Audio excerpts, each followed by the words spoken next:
Cadê meu celular? Eu vou ligar pro 80. Cadê meu celular? Eu vou lá.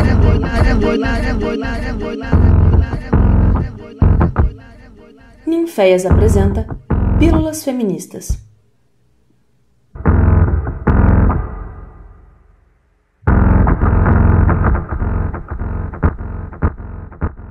Escrevam com os seus olhos como pintoras, com seus ouvidos como músicas, com seus pés como dançarinas. Vocês são as profetisas com tochas e penas. Escrevam com suas línguas de fogo. Não deixem que a caneta lhes afugente de vocês mesmas. Não deixem a tinta coagular em suas canetas. Não deixem o Sansor apagar as centelhas, nem as mordaças abafar suas vozes. Ponham suas tripas no papel. Não estamos reconciliadas com o opressor que afia seu grito em nosso pesar. Não estamos reconciliadas. Encontrem a musa dentro de vocês. Desenterrem a voz que está soterrada em vocês. Não a falsifiquem. Não tentem vendê-la por alguns aplausos ou para terem seus nomes impressos. Com amor, Glória. Então é Natal. E neste episódio, que é o último episódio do ano do Pílulas Feministas, vocês vão ouvir as cartas que nós, do Ninféias, produzimos para outras mulheres. Essas cartas foram inspiradas na carta de Glória Zandua para as mulheres do Terceiro Mundo. Escrevo para todas as mulheres. Escrevo para todas as mulheres que vieram antes de mim. Para todas aquelas que poderiam ter sido grandes artistas. Mas não só isso. Grandes médicas, engenheiras, cientistas, escritoras, astronautas, poetas. Seja por relacionamentos abusivos, seja por conta dos filhos, pela classe social, pela cor da pele. Ou só porque simplesmente ao nascer eles olharam e disseram: é uma menina! Nos chamam meninas e nos dão o recado. Não queira ser mais do que isso. Já está suficiente. Também escrevo para todas as mulheres que, apesar das dificuldades, dos julgamentos e das impossibilidades, sempre estiveram ali. Artistas ou cientistas que, por vezes atrás do pai ou do marido que roubava suas ideias, por vezes até vestida de homem para poder trabalhar ou estudar, sempre estiveram ali. Escrevo para todas as mulheres que a história passou uma borracha por cima. Tudo bem, você fez tudo, mas não tem problema porque não lembraremos o seu nome, nem o seu rosto. Por fim, escrevo para as que estão presentes, para mim, para vocês, para nós. Escrevo para os rostos conhecidos de mulheres geniais que, mesmo apesar de tudo, são lembradas e marcadas por algum feito. Para vocês eu digo, não parem, não desistam e nem desanimem. Isso é por todas que vieram antes de nós e que poderiam ter sido tanto, mas de alguma forma todas elas estão conosco. Querida mulher artista, escrevo agora relembrando as diversas mulheres que vieram antes de mim e sonhando com a mulher que virá depois, que presumo ser você hoje, aquela que pôde se tornar a partir das pequenas brechas de liberdade e dos processos de cura coletivos que criamos com muito amor e revolta anteriormente. Esse caminho que foi aberto antes mesmo de nós, pelas nossas, que nos encorajaram, empoderaram, deram forças e nos libertaram. Lembro de uma querida amiga artista que passava por um processo de autossabotagem e se libertou com a ajuda de outra mulher, uma terapeuta. Essa minha amiga passava-me então todos os exercícios que essa sua outra amiga lhe provocava. Um deles era escrever uma carta para sonhar com a mulher que desejávamos ser no futuro. Essa é a minha carta. Escrevo-a então para você. Sonho hoje no Brasil em 2020, sul da América Latina, margem do mundo, beira do subdesenvolvimento, solo fértil, solo explorado, com a mulher que você é e se tornou, aquela que foi plantada e germinada por nós do agora. No ano em que estamos, como em todos os outros que antecederam, sobreviver mulher nunca foi fácil. Em meio a crises políticas globais, a ascensão do ódio e do fascismo, seguimos lutando para sobreviver, existir, respirar, já que o Brasil continua sendo o 5º no ranking de feminicídios e 13 das nossas morrem por esse crime de ódio todos os dias. Se não podemos viver, não podemos nos perpetuar. Portanto, ter você no futuro como nossa esperança é não somente um sonho, mas nossa perpetuação e projeto de resistência feminista. Por isso, quero lhe dizer que a resistência que criamos foi feita de muitas mãos, corações sonhadores, uma coragem infindável e uma vontade grandiosa de viver o amanhã. Para nós, somente o hoje está reservado, com muito custo e matando um leão por dia. O amanhã não nos é dado, mas conquistamos juntas, todos os dias, a vontade de resistir. Portanto, desfrute do nosso amanhã. Construímos por e para você. Sonhamos os seus sonhos. Erguemos os seus espaços e as suas muralhas de proteção. Estamos com você agora, soprando sabedorias ancestrais em seus ouvidos, como diria uma poeta incrivelmente feminista, brasileira e baiana de meu tempo, Riane Leão. Apesar de tudo, quero lhe dizer que por aqui, no meu hoje, que é o seu passado, resistir não tem sido apenas duro, sufocante, angustiante. Tenho encontrado forças, formas e fôlego ao lado das minhas, das nossas. Descobrimos todos os dias as potências em estarmos, produzirmos e vivermos juntas, nós por nós e pelas nossas. Aprendemos muito bem o conhecimento ancestral de que ninguém se transforma e se expande sozinho. Por isso, nossa prática tem sido nos olhar, nos ouvir, nos apoiar. Uma vai e leva a outra. E enquanto todas não forem libertadas, nenhuma de nós descansará. Porque nos queremos vivas, te sonhamos grande. Para tanto, precisamos traçar estratégias e métodos, pois toda guerrilha precisa se armar. Nos armamos então de feminismo. Não a ideia distorcida e pejorativa criada a respeito, mas aquela única e melhor possibilidade que já vimos de nos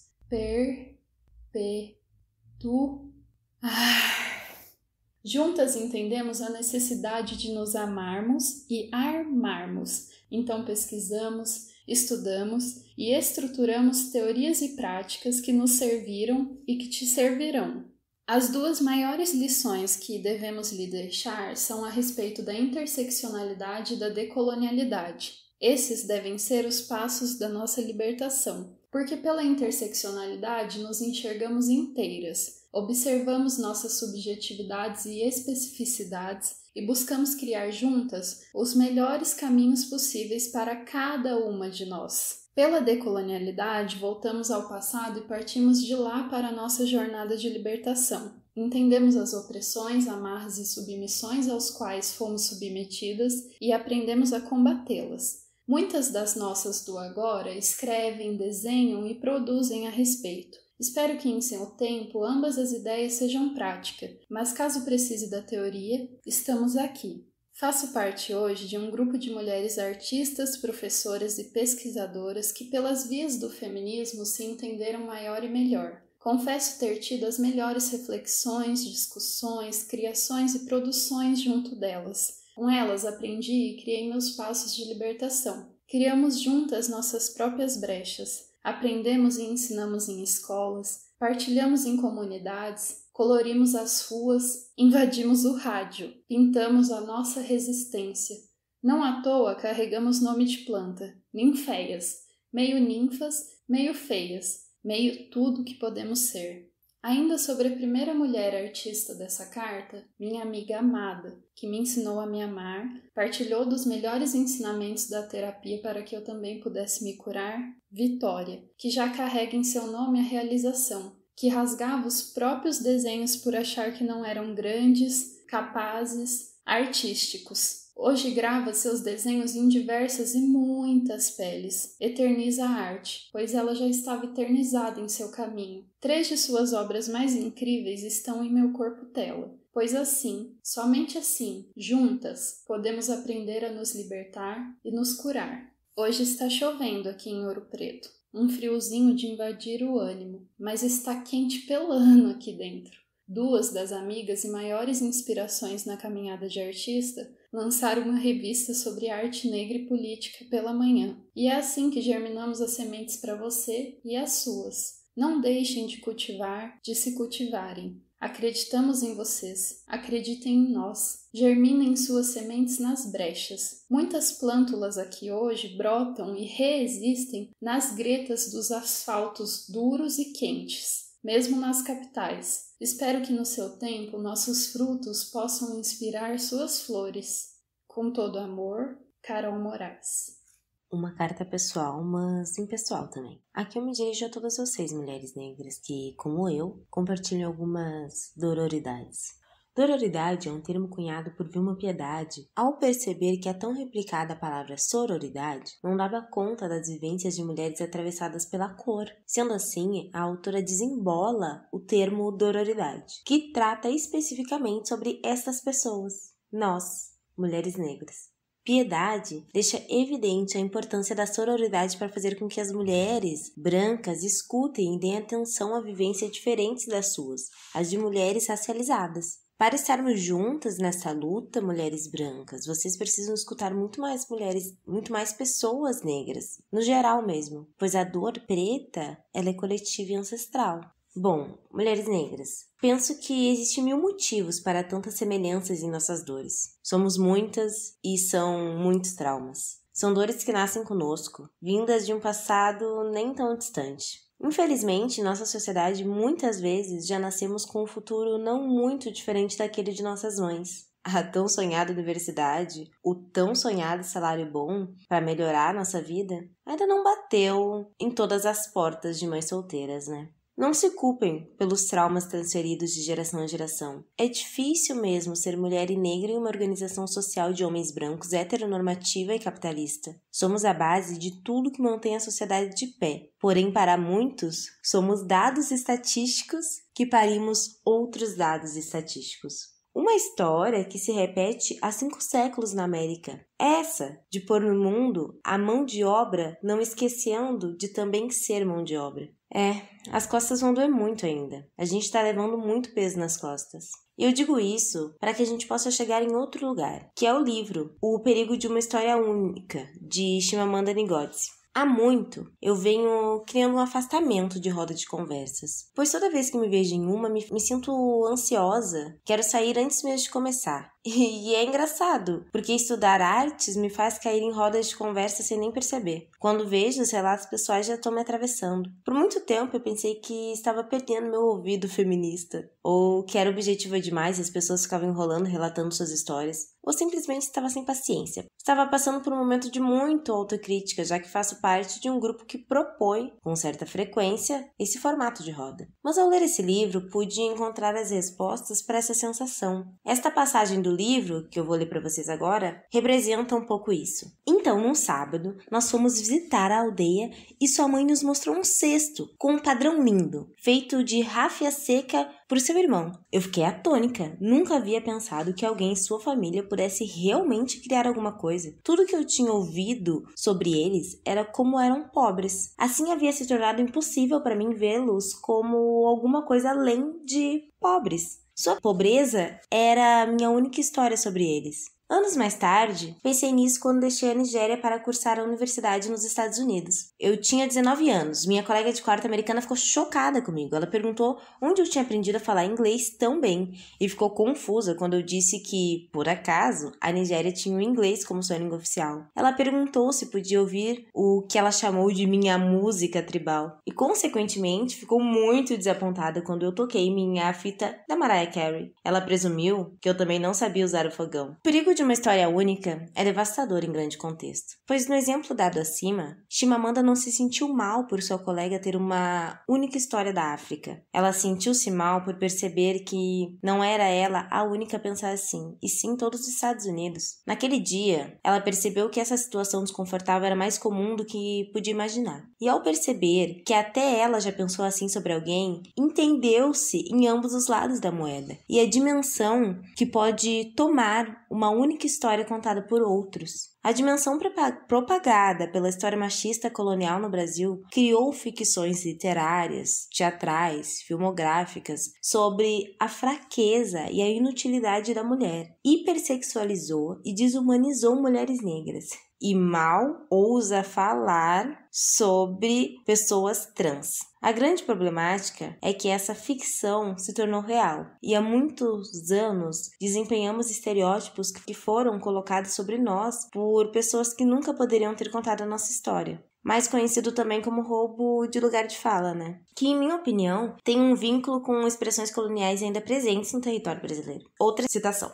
Então, após ter passado vários anos nos Estados Unidos como uma africana, eu comecei a entender a reação de minha colega para comigo. Se eu não tivesse crescido na Nigéria, e se tudo que eu conhecesse sobre África viesse das imagens populares, eu também pensaria que a África era um lugar de lindas paisagens, lindos animais e pessoas incompreensíveis, lutando em guerras sem sentido, morrendo de pobreza e AIDS, incapazes de falar por eles mesmos e esperando serem salvos por um estrangeiro branco e gentil. Eu veria os africanos do mesmo jeito que eu, quando criança, havia visto a família de Fiji. Quando penso em mulheres negras, logo vem na minha memória histórias de negação, de autoviolência, agressões, de traumas passados de geração a geração, de perda de familiares para o crime. A mãe que morre trabalhando e morre chorando. Quando penso em mulheres trans e travestis negras, eu penso em quantas ainda vivem. Pode não parecer nada demais para alguns, mas para mim me causa uma angústia tremenda ter essa memória quando penso em nós. Nós somos muito mais que isso. Temos muito mais felicidades em nossas vidas. Temos muitas vidas vivas para celebrar. Histórias comuns com largos sorrisos para compartilhar. O ponto que eu quero chegar é que nem só de coisas ruins nós vivemos. Isso também faz parte de nós. Também é história. E com certeza deveria ser lido, criando outra dialética para histórias de mulheres e principalmente para aquelas escritas por nós. Assim, criamos futuros possíveis com histórias hoje onde, no fim, a gente não está sangrando no passeio público. Nós, mulheres, não estamos só na delegacia de mulheres como vítimas. Também somos delegadas. Não somos só serviçal, também conseguimos a nossa tão sonhada casa. Não somos e não queremos ser eternamente vítimas do racismo, machismo, transfobia. Pelo contrário, nos fortalecemos em rede para sermos muito mais do que o que dizem que somos. Nós, de fato, somos vítimas dessa sociedade. Temos que evidenciar isso para as pessoas que ousam desacreditar. Mas nós, que conhecemos, que vivemos e confiamos umas nas outras, temos que partir para a luta. Sermos mais impositivas, sabe? Para mudarmos essa história. Eu não quero mais me reconhecer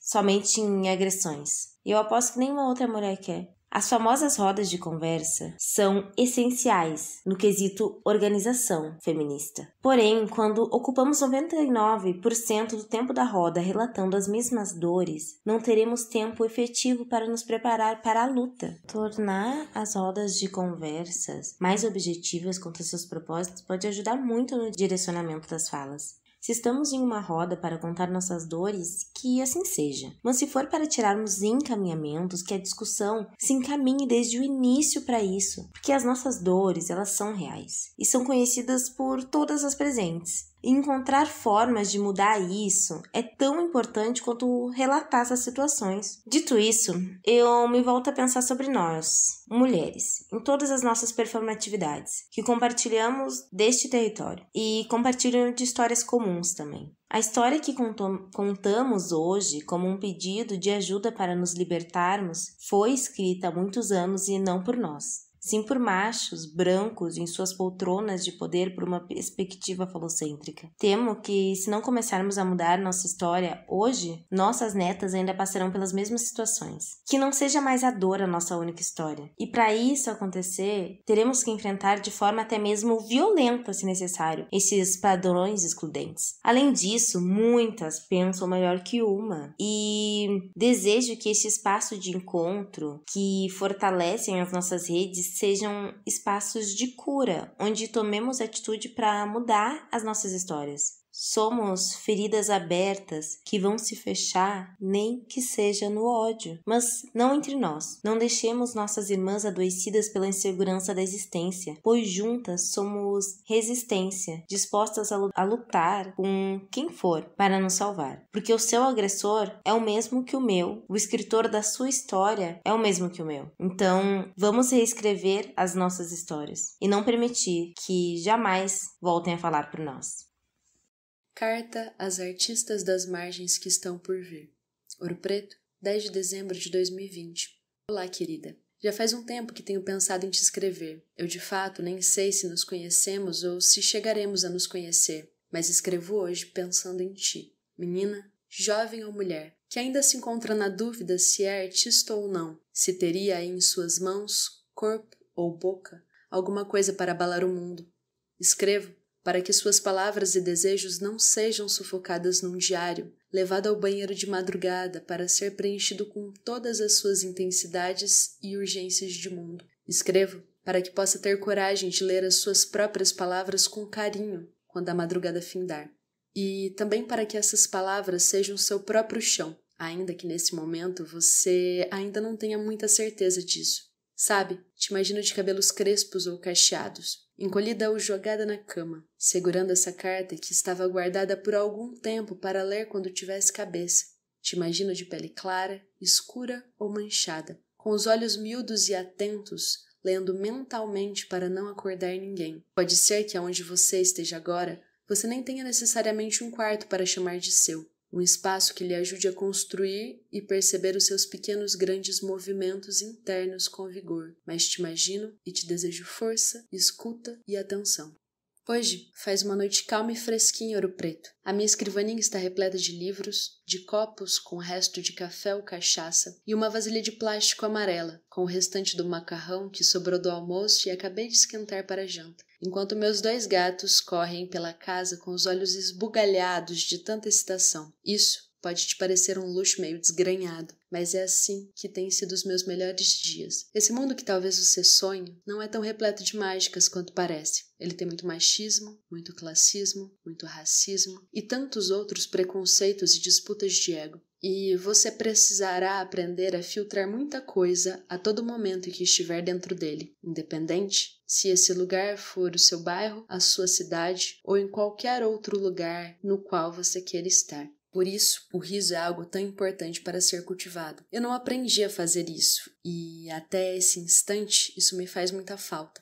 O riso é o músculo mais frágil nessa minha arquitetura. Então, boa parte dessas interferências quase sempre se transformam em imensas tempestades. E isso me dói no osso, como diria minha avó. E essa dor pode tirar muitas das energias que você poderia destinar para suas criações e também para estar com as pessoas que lhe querem bem. Queria te dizer para confiar nos seus desejos e ideias, para rir de boa parte das piadas e comentários idiotas que te fizerem quando você disser que gostaria de ser artista, ainda mais se você for a primeira da sua família a querer isso com força. E se puder te dizer alguma coisa a mais, lhe diria para aprender a ficar algum tempo sozinha, para dançar no chuveiro, para caminhar, para ficar em silêncio e aprender a sentir o seu próprio cheiro. Esse seria um bom caminho para você se reconhecer no mundo e desendeusar essa imagem de grande artista que nos colocaram na cabeça a vida inteira. Ela não nos faz bem. Aceite as confusões que se passam na sua cabeça. Aprenda a limpar tudo aquilo que disseram ser distante de você. Nós precisamos de vazio e silêncio para aprender a lidar com as incertezas da vida. No mais, aprenda a errar. Sim, errar, falhar e desencanar da perfeição. Sim, ela não existe. E não estou dizendo para você ser displicente ou menos rigorosa, só para reconhecer que isso de fato não existe. Não espere ter tudo à mão para começar. Comece sempre do que já tem à mão e ao seu redor. Comece mesmo com medo e continue quando a energia ou o dinheiro lhe faltarem e você tiver vontade de desistir de tudo. Abraço-te carinhosamente. Amanda. Mulheres que acompanham a vida escolar de uma criança desde os seus primeiros passos, que estão na cantina, na sala de aula, que formam, educam, ensinam, que seguram mãos no recreio, que amparam o choro de adolescente, que perseveram na caminhada de um adulto. Maternar, seus ensinamentos não acadêmicos. Maternar, a tia da escola. Maternar, a dona chata que pega no pé. Maternar, sua escrita não valorizada. Mulheres da educação básica, construtoras do ensino do país, entre planos de aula e insônia, salário de fome e falta de reconhecimento. Se é o homem do ensino superior, lembra o nome da sua primeira professora? Professora, com A de adiante, sempre. Escreva com carinho, de sua pupila, Jaque. Querida Neuza Santos, sei que está em paz neste momento. O mesmo não posso dizer de nós, o que ficamos aqui enfrentando a organização racional e desigual do mundo. Hoje mesmo, no meio de uma pandemia, vi um homem negro de calça, camisa, máscara e chapéu preto, colando anúncios de sabe-se lá o quê em carros estacionados em frente à rua do meu prédio. Eu estava parada do outro lado, olhando seus gestos de cumprir com a tarefa de um trabalho árduo, pouco remunerado e muito arriscado. Um homem preto com aquelas roupas é sempre um bandido em potencial para a nossa sociedade. Ainda que esteja só cumprindo com a sua tarefa diária de subsistência social. Enquanto ele trabalhava, eu me empanturrava de desespero e frustração.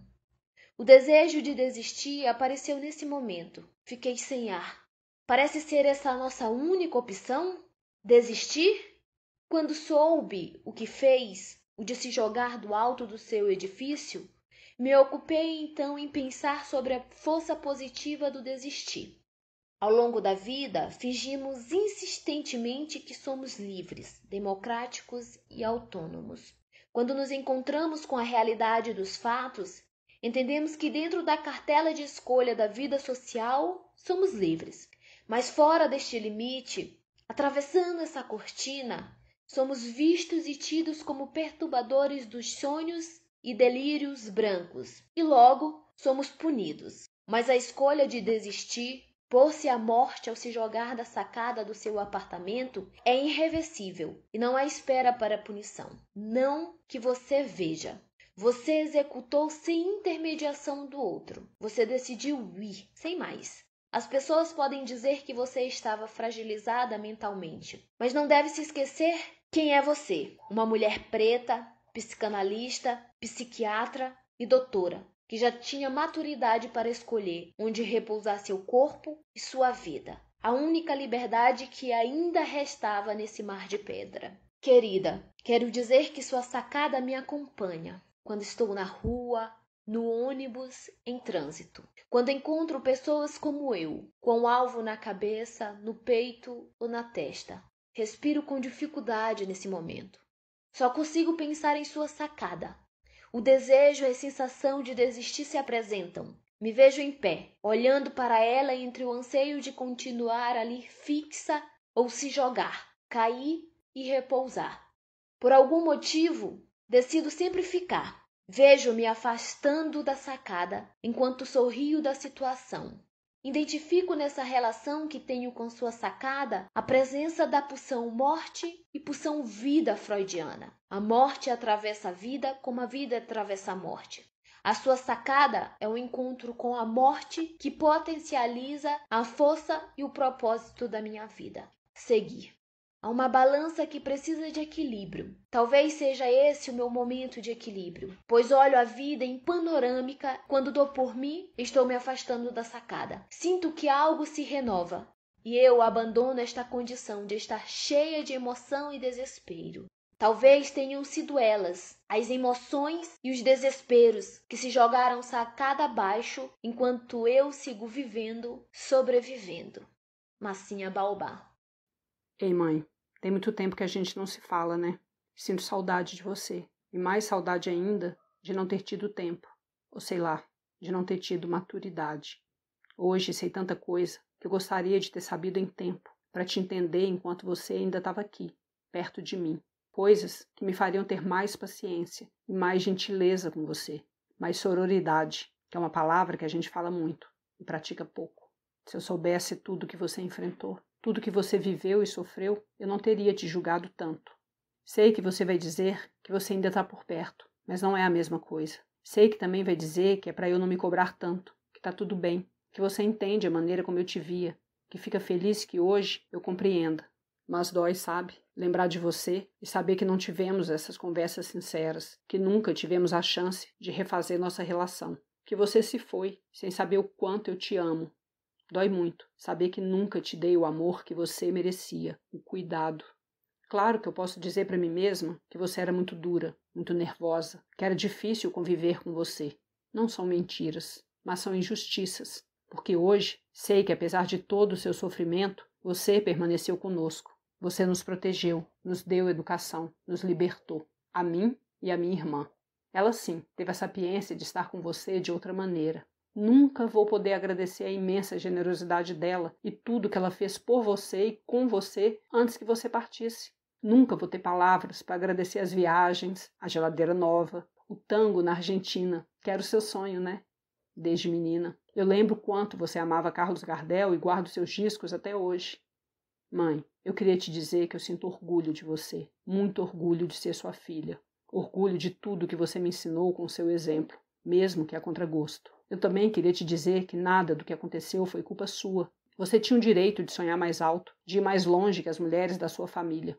Conformar-se no papel esperado também não teria te garantido um bom marido. Se meu pai não soube respeitar a mulher que ele tinha, se ele não soube superar a própria mediocridade, não é culpa sua. Se ele não soube lidar com seu amor e com o seu desejo, se ele tinha insegurança e raiva, não é culpa sua. Você nunca mereceu nada disso, nem a raiva, nem a pancadaria. Mãe, eu queria te contar uma coisa. Eu sou feminista e militante, sabe? Isso quer dizer que eu tenho, na prática, buscado ajudar outras mulheres, para que elas não precisem passar por tudo que você passou. Mãe, eu acho que você também teria orgulho de mim. A série Pílulas Feministas vai ficando por aqui neste ano de 2020. Agradecemos a todos que nos acompanharam desde março pelas páginas e canais virtuais do Ninféias. Obrigada a cada pessoa que, aceitando ao convite do Núcleo de Investigações Feministas, compartilhou um pouquinho de sua trajetória, de suas pautas de vida, arte e luta. Obrigada à escuta atenta de cada pessoa que nos acompanhou, de cada pessoa que compartilhou e nos auxiliou a expandir um pouco mais nossas temáticas e pesquisas. Até porque esta luta precisa ser de todas as pessoas. Continuem de olhos e ouvidos atentos, se cuidem, uma beija roxa feminista para vocês e até 2021.